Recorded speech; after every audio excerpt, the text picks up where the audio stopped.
ሰላም ከጌታችን ከኢየሱስ ክርስቶስ ጸጋና ሰላም ለእናንተ ይሁን። ለወደደን በልጁ በኢየሱስ ክርስቶስ እንደገና ሕያዋን ያደረገን ከጨለማ ወደሚደነቅ ብርሃን የጠራን የጌታችን የኢየሱስ ክርስቶስ አባት እግዚአብሔር ይመስገን። ጌታችን መድኃኒታችን ኢየሱስ ክርስቶስ ስለኛ ብሎ ተወለደ። በግርግም በማያስፈልግበት ቦታ በማይገባው ቦታ ተወለደልን።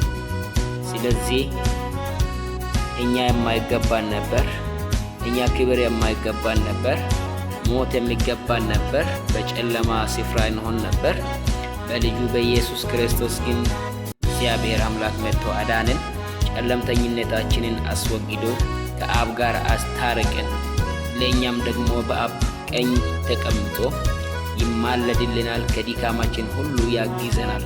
ስለተደረገልን መልካም ነገሮች ጌታችን ኢየሱስ ይመስገን።